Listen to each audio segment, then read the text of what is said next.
ಇನ್ನು ಬಿಜೆಪಿಯಲ್ಲಿ ಘಟಾನುಘಟಿ ನಾಯಕರಿಗೆ ಗೇಟ್ ಪಾಸ್ ಸಿಕ್ಕಿದೆ. ಒಬ್ಬರಾದ ಮೇಲೆ ಒಬ್ಬರಿಗೆ ಬಿಜೆಪಿಯಿಂದ ಕಿಕ್ಔಟ್. ಭಾಗ್ಯ ಯತ್ನಾಳ ಆಯಿತು, ಅಣ್ಣಾಮಲೈ ಆಯಿತು, ಮುಂದೆ ಯಾರು?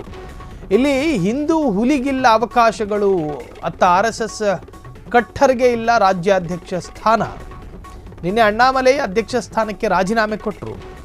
ಬಿಜೆಪಿಯಲ್ಲಿ ಮೇಲಿಂದ ಮೇಲೆ ಬದಲಾವಣೆ ಪರ್ವ. ಮುಂಬರುವ ದಿನಗಳಲ್ಲಿ ಬಿಜೆಪಿ ಫುಲ್ಲು ಶೇಕ್ ಮೈತ್ರಿಗೆ ಮುಂದಾಗಿ ಎಡವಟ್ಟು ಮಾಡಿಕೊಳ್ತಾ ಬಿಜೆಪಿ. ನೀವು ಗಮನಿಸ್ತಾ ಹೋಗಿ ರಾಜಕಾರಣದ ಅಂದರೆ ಬಿಜೆಪಿ ರಾಜಕಾರಣದ ಕಟ್ಟರ ಹಿಂದುತ್ವವಾದಿಗಳ ಪರಿಸ್ಥಿತಿ ಹೆಂಗಾಗಿದೆ ಅಂತ ಹೇಳಿದ್ರೆ, ಉದಾಹರಣೆ ರೇಣುಕಾಚಾರ್ಯ, MP ರೇಣುಕಾಚಾರ್ಯ ಆಗಾಗ ಈ ಮೈನಾರಿಟಿ ಕಮ್ಯುನಿಟಿಯನ್ನು ಹೀಯಾಳಿಸುವಂತಹದ್ದು, ನಿಂದನೆ ಮಾಡುವಂತಹದ್ದು, ಮಾತೆತ್ತಿದ್ರೆ ಜಿಹಾದಿಗಳನ್ನು ಅರೆಸ್ಟ್ ಮಾಡಿ ಅಂತ. ಆ ಮನುಷ್ಯ ಹೀನಾಯವಾಗಿ ಸೋತ್ ಹೋದ.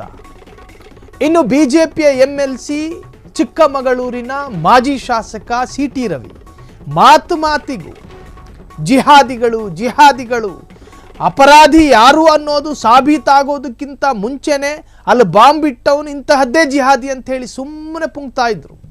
ಅವರ ಪರಿಸ್ಥಿತಿ ಏನಾಗಿದೆ? ಅನಂತಕುಮಾರ್ ಎಲ್ಲಿಯವರೆಗೆ ಭಾರತದಲ್ಲಿ ಇಸ್ಲಾಮನ್ನು ನಿರ್ಮೂಲನೆ ಮಾಡೋದಿಲ್ವೋ ಅಲ್ಲಿವರೆಗೂ ಭಯೋತ್ಪಾದನೆ ನಿಲ್ಲೋದಿಲ್ಲ. ಅಂತಹ ಅನಂತಕುಮಾರ್ ಈಗ ಕಣ್ಮರೆಯಾಗಿ ಹೋಗಿದ್ದಾರೆ. ಪ್ರತಾಪ್ ಸಿಂಹ ಅವರ ಪರಿಸ್ಥಿತಿ ಏನಾಯಿತು? ಕಳೆದ ಬಾರಿ ಲೋಕಸಭಾ ಚುನಾವಣೆಗೆ ಬಿಜೆಪಿ ಟಿಕೆಟೇ ಕೊಡಲಿಲ್ಲ. ಮಾತಿಗೂ ಒಂದು ಸಮುದಾಯವನ್ನು ಗುರಿಪಡಿಸ್ತಾ ಇದ್ದಂತಹ ಒಬ್ಬ ಮಾಜಿ ಸಂಸದ, ಆತನನ್ನು ಕೂಡ ಸೈಡ್ ಲೈನ್ ಮಾಡಲಾಯಿತು. ಈಶ್ವರಪ್ಪರಂತಹ ರಪ್ಪರನ್ನೇ ಸೈಡ್ ಹಾಕಿದೆ ಬಿಜೆಪಿ. ಕೊಯಮತ್ತೂರಿನಲ್ಲಿ ಮಾತನಾಡಿದ ಅಣ್ಣಾಮಲೈ, ಬಿಜೆಪಿ ಅಧ್ಯಕ್ಷರ ಹುದ್ದೆಗೆ ನಾನು ಸ್ಪರ್ಧೆ ಮಾಡೋದಿಲ್ಲ. ನಾವೆಲ್ಲರೂ ಒಟ್ಟಾಗಿ ಸೇರಿ ಪಕ್ಷದ ಅಧ್ಯಕ್ಷರನ್ನು ಆಯ್ಕೆ ಮಾಡ್ತೇವೆ. ನಾನು ಅಧ್ಯಕ್ಷ ಸ್ಥಾನದ ರೇಸ್ನಲ್ಲಿಲ್ಲ ಎಂದ ಅಣ್ಣಾಮಲೈ, ಪಕ್ಷಕ್ಕೆ ಉಜ್ವಲ ಭವಿಷ್ಯ ಇರಬೇಕೆಂದು ನಾನು ಬಯಸುತ್ತೇನೆ. ನಿಮ್ಮ ಉಜ್ವಲ ಭವಿಷ್ಯವನ್ನೇ ಕಿತ್ಕೊಳ್ತಲ್ರಿ ಬಿಜೆಪಿ.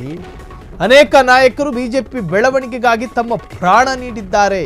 ಒಂದು ರಿಪೋರ್ಟ್ ಈವರೆಗೂ ಆಗಿಲ್ಲ. ನಾನು ಸಹ ಈ ಪಕ್ಷಕ್ಕೆ ಒಳ್ಳೆಯದನ್ನೇ ಬಯಸುತ್ತೇನೆ. ರಾಜಕೀಯ ಊಹಾಪೋಹಗಳಿಗೆ ಉತ್ತರ ಕೊಡಲ್ಲ ಎಂದ ಅಣ್ಣಾಮಲೈ. ಕೊಯಮತ್ತೂರಿನಲ್ಲಿ ಮಾತನಾಡಿದ ಅಣ್ಣಾಮಲೈ, AIADMK ಅನ್ನೋ ಒಂದು ಪ್ರಾದೇಶಿಕ ಪಕ್ಷ ತಮಿಳುನಾಡಿನಲ್ಲಿದೆ. ಈಗ ಅಲ್ಲಿ ಆಡಳಿತದಲ್ಲಿರೋದು DMK. ದಿವಂಗತೆ ಜಯಲಲಿತಾರ ನೇತೃತ್ವದಲ್ಲಿರ್ತಕ್ಕಂಥ ಒಂದು ಪಕ್ಷ AIADMK. ಆ ಒಂದು AIADMK ಪಕ್ಷದ ಜೊತೆ ಬಿಜೆಪಿ ಮೈತ್ರಿ ಮಾಡ್ಕೊಳ್ಬೇಕು. ಕಾರಣ ಏನಂತ ಹೇಳಿದ್ರೆ 2026ರಲ್ಲಿ ಅಸೆಂಬ್ಲಿ ಎಲೆಕ್ಷನ್ ಇದೆ. ಎಲ್ಲಿ? ತಮಿಳುನಾಡಿನಲ್ಲಿ. ಬಿಜೆಪಿಗೆ ಈವರೆಗೂ ಒಂದು ಖಾತೆ ತೆರೆಯೋದಕ್ಕೆ ಸಾಧ್ಯವಾಗದೇ ಇರತಕ್ಕಂತಹ 2 ರಾಜ್ಯಗಳ ಪೈಕಿ ತಮಿಳುನಾಡೊಂದು. ಕೇರಳದಲ್ಲೂ ಕೂಡ ಬಿಜೆಪಿ ಖಾತೆ ತೆರೆಯಲಿಲ್ಲ. ಆದರೆ ಈ ಬಾರಿ ಮಾತ್ರ ಒಬ್ಬ ಮಲಯಾಳಿ ನಟ ಸಂಸದನಾಗಿ ಆಯ್ಕೆಯಾದ, ಸುರೇಶ್ ಗೋಪಿ. ಆದರೆ ತಮಿಳುನಾಡಿನಲ್ಲಿ ದ್ರಾವಿಡರ ಕೋಟೆ ಅದು, ಅಲ್ಲಿ ಬಿಜೆಪಿಗೆ ಅವಕಾಶ ಕೊಡೋದಿಲ್ಲ. ಆದರೆ ಹೆಂಗಾದ್ರೂ ಮಾಡಿ ಈ ಬಾರಿ DMKನಲ್ಲಿ ಅಧಿಕಾರದಿಂದ ಕೆಳಗಿಳಿಸಬೇಕು. ಅದಕ್ಕೆ AIADMK ಅಧಿಕಾರಕ್ಕೆ ಬರಬೇಕಾಗುತ್ತೆ.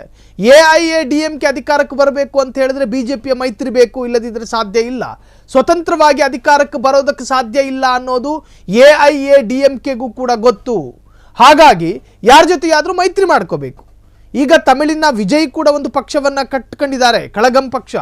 ಆ ಪಕ್ಷದ ಜೊತೆ AIADMK ಮೈತ್ರಿ ಮಾಡಿಕೊಳ್ಳೋದಕ್ಕೆ ಸಾಧ್ಯ ಇಲ್ಲ. ಕಾರಣ ಸೈದ್ಧಾಂತಿಕ ವಿರೋಧತೆಗಳಿದ್ದಾವೆ. ಹಾಗಾಗಿ ಈಗಿನ ಬಿಜೆಪಿಯ ರಾಜ್ಯಾಧ್ಯಕ್ಷರಾಗಿದ್ದಂಥ ಅಣ್ಣಾಮಲೈಯನ್ನು ಕೆಳಗಿಳಿಸಿದ್ರೆ ನಾವು ಬೇಕಾದರೆ ಬಿಜೆಪಿ ಜೊತೆ ಮೈತ್ರಿ ಮಾಡ್ಕೋತೀವಿ ಅಂಥೇಳಿ AIADMK ಒಂದು ಷರತ್ತು ವಿಧಿಸಿತ್ತು. ಆ ಷರತ್ತನ್ನು ಬಿಜೆಪಿ ಶಿರಸಾವಹಿಸಿ ಪಾಲನೆ ಮಾಡಿ, ಅಣ್ಣಾಮಲೈ ನೀನು ಸ್ವಲ್ಪ ದಿನ ಸೈಡಿಗಿರು, AIADMK ಜೊತೆ ಮೈತ್ರಿ ಮಾಡ್ಕೋತೀವಿ ಅಂಥೇಳಿ ಆ ಷರತ್ತನ್ನು ಸ್ವೀಕಾರ ಮಾಡಿಕೊಂಡಿದೆ ಬಿಜೆಪಿ. ಅದರ ಭಾಗವಾಗಿ ಅಣ್ಣಾಮಲೈ ರಾಜೀನಾಮೆಯನ್ನು ನೀಡಿದ್ದಾರೆ.